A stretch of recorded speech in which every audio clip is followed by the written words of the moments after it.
Annamanada market link റോഡിലെ വർഷങ്ങളായുള്ള രൂക്ഷമായ വെള്ളക്കെട്ട് പ്രശ്നത്തിൽ ഹൈക്കോടതി ഇടപെടലിനെ തുടർന്ന് ഭരണതല നടപടികൾക്ക് തുടക്കമായി. എന്നാൽ RDOയുടെ ഉത്തരവിനെതിരെ ഭൂവുടമ എതിർപ്പുമായി രംഗത്തെത്തി.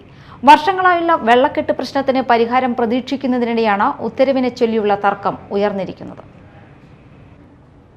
മഴക്കാലത്ത് അന്നമനട മാർക്കറ്റ് ലിങ്ക് റോഡ് വെള്ളത്തിനടിയിലാകുന്നത് വർഷങ്ങളായി പ്രദേശവാസികളുടെ ദുരിതമായിരുന്നു.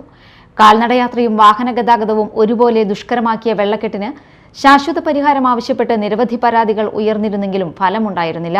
തുടർന്നാണ് പ്രദേശവാസിയായ TK സുരേന്ദ്രൻ കേരള ഹൈക്കോടതിയെ സമീപിച്ചത്. ഹർജി പരിഗണിച്ച ഹൈക്കോടതി ബന്ധപ്പെട്ട അധികാരികൾക്ക് ആവശ്യമായ നടപടികൾ സ്വീകരിക്കാൻ നിർദ്ദേശം നൽകി. ഇതിന്റെ അടിസ്ഥാനത്തിൽ വിവിധ വകുപ്പുകളുടെ റിപ്പോർട്ടുകളും സ്ഥലപരിശോധനയും വിലയിരുത്തിയ ഇരിങ്ങാലക്കുട RDO വെള്ളക്കെട്ടിന് കാരണമായ മണ്ണും ചെളിയും മറ്റ് തടസ്സങ്ങളും നീക്കം ചെയ്ത് സ്വാഭാവിക ജല ഒഴുക്ക് പുനഃസ്ഥാപിക്കാൻ അന്നമനട ഗ്രാമപഞ്ചായത്ത് സെക്രട്ടറിക്ക് ഉത്തരവ് നൽകി. എന്നാൽ ഉത്തരവിനെതിരെ ഭൂവുടമയായ സുശീൽ കുമാർ EV എതിർപ്പുമായി രംഗത്തെത്തി. സ്വകാര്യ ഭൂമിയിലൂടെ തോട് തുറക്കാനാണ് ശ്രമിക്കുന്നതെന്നും അതിന് RDOയ്ക്ക് നിയമപരമായ അധികാരമില്ലെന്നും അദ്ദേഹം ഹർജിയിൽ ആരോപിക്കുന്നു.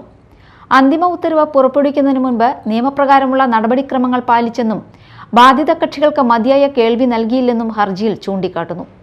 സ്വകാര്യ ഭൂമിയിലൂടെ ജല ഒഴുക്ക് സൃഷ്ടിക്കുന്നതിനു പകരം പഞ്ചായത്ത് റോഡിനോട് ചേർന്ന് ശാസ്ത്രീയ ഡ്രെയിനേജ് സംവിധാനം നിർമ്മിക്കണമെന്നാണ് ഭൂവുടമയുടെ പ്രധാന ആവശ്യം. ഇതിനായി പുതിയ സ്ഥലപരിശോധനയും എല്ലാ കക്ഷികളുടെയും വാദം കേട്ട ശേഷമുള്ള തീരുമാനവും വേണമെന്നാണ് ഹർജിയിലെ ആവശ്യം. വർഷങ്ങളായുള്ള വെള്ളക്കെട്ട് പ്രശ്നത്തിന് പരിഹാരം പ്രതീക്ഷിക്കുന്നതിനിടെയാണ് ഉത്തരവിനെ ചൊല്ലിയുള്ള തർക്കം ഉയർന്നിരിക്കുന്നത്. ഇത് അന്നമനട തളിയപ്പാടത്തുള്ള വെള്ളക്കെട്ടിൻ്റെ പ്രശ്നമാണ്. ഈ നാട്ടിലുള്ള എല്ലാവർക്കും ഈ വഴിക്ക് തന്നെ പോകേണ്ടത്. 4-5 വാർഡുകാർ കൂടുതൽ ഈ വഴിക്ക് തന്നെ പോണത് ജംഗ്ഷനിലേക്കൊക്കെ.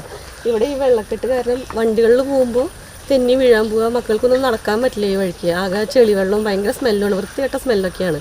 ഇത് കുറച്ച് കാലങ്ങളായിട്ട് ഇവിടെ ഇങ്ങനെ ആയിട്ട് ആദ്യം ഇവിടെ തോട് ഇങ്ങനെ പൈപ്പ് പോലെയൊക്കെ ഉണ്ടായിരുന്നു, വെള്ളം പോകാനുള്ള സംവിധാനമൊക്കെ ഉണ്ടായിരുന്നു. പക്ഷെ ഇപ്പം അതൊന്നും ഇല്ല. ഇപ്പം ആകെ ഇവിടെ മണ്ണിട്ട് മൂടൊക്കെ ചെയ്തിട്ടുണ്ട്. പൈപ്പൊന്നും ഇപ്പോൾ കാണാനില്ല. വഴികളിലാണ് ഫുള്ളും വെള്ളം വന്ന് കെട്ടിക്കിടക്കുന്നത്. ഭയങ്കര ബുദ്ധിമുട്ടാണ് ഇവിടുത്തെ ജനങ്ങൾക്ക് ഇതൊക്കെ കാരണം. Media time Mala.